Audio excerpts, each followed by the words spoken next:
Working on his PhD, he served as a research assistant to one of our faculty members at the time, Dr. Raymond B. Cattell, who specialized in personality theory and whose work was highly quantitative, relying on computer programs and statistical analyses. This was a few years ago, so it was really cutting edge stuff. After earning his PhD, and based on this experience, Sam worked for a psychological testing firm for a couple of decades, designing tools to help a wide range of clients, from clinical psychologists to corporations to national defense organizations, to assess certain traits among their patients and employees. So this included things like screening nuclear power plant workers for emotional stability. Sounds important. Helping businesses. We didn't do 3 Mile Island. Helping businesses determine what kinds of workers they should hire and promote, and ensuring that military personnel were fit to carry weapons. Also important. In 1982, Sam launched his own educational testing company, Metratech, which is located here in Champaign. And over the years, this company has helped no fewer than 25 state educational agencies measure student achievement. Over the last decade, educational testing has gained increasing attention through the No Child Left Behind Act, which requires states to document student achievement at regular intervals throughout grade and high school. Recognizing the company's value, the federal government commissioned Metratech in 2003 to assist the Immigration and Naturalization Service in creating an updated citizenship test. So you can see his company has really had a huge impact. Now, in addition to being a very successful businessman and the author of several books on personality and behavioral assessment, Sam has been a very loyal and generous alumnus.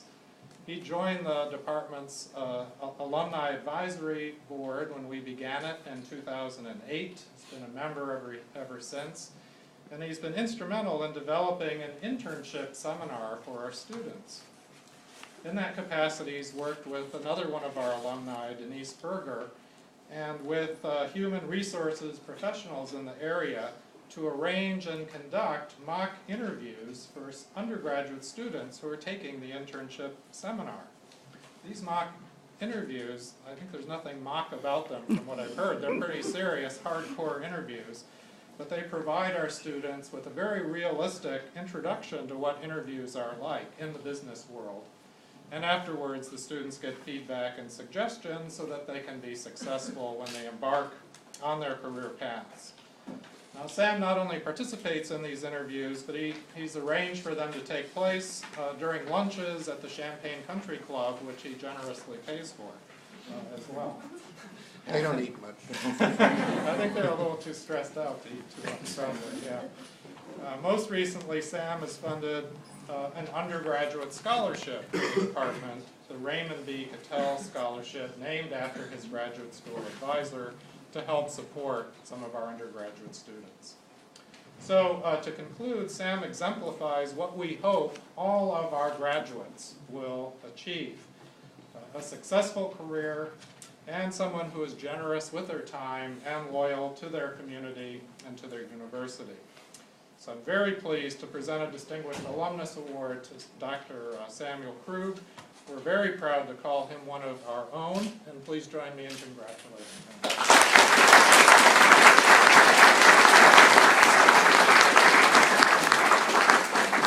Before you begin, we have a gift for you. It's a picture of the psychology building taken by Larry Canfer. And yes, everybody's hard at work. You can see all the all right, he knows father very well. Because Larry Canfer's father was a psychology professor here for many years, and in fact, some of the awards we give today were donated by his family. So, there you go. Congratulations.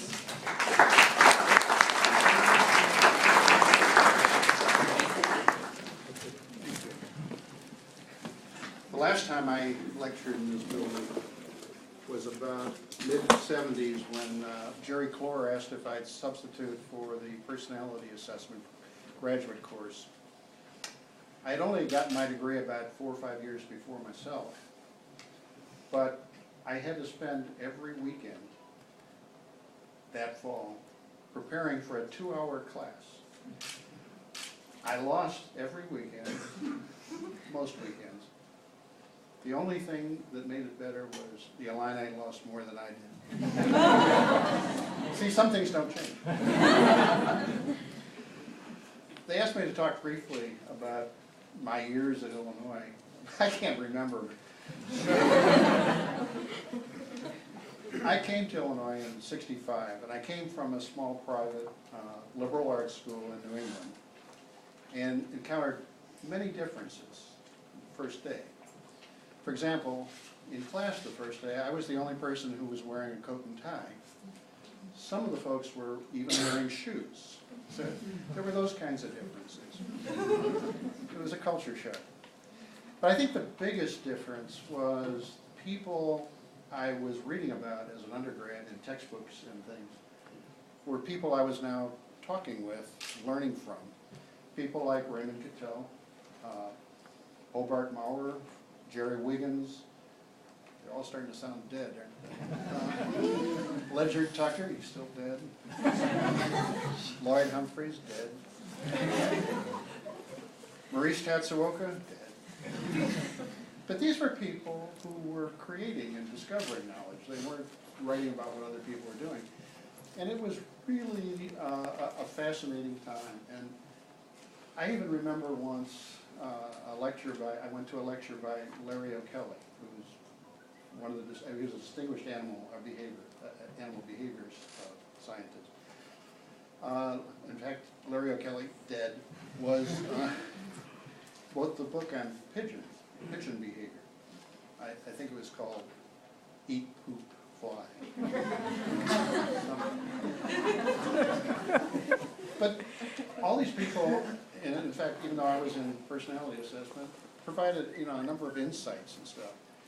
Although I have to say that probably the best insight I had while I was here occurred while I was walking across Lincoln Avenue on California, when I discovered I was in love with a woman I had met a year and a half ahead of time on a blind date. And 47 years later, it still seems to work. It wasn't just the faculty, it was the resources of the university, the library, the computers, which, contrary to your belief, were not gasoline powered in those days, but very close to it. It was second generation. I think my more recent memories, though, stem from the work we've been doing on the alumni board, and particularly with that internship course. So, each October I come up and I gain 5 pounds while we take all these kids out to lunch. I call them kids. They are actually very bright, articulate young ladies and young men.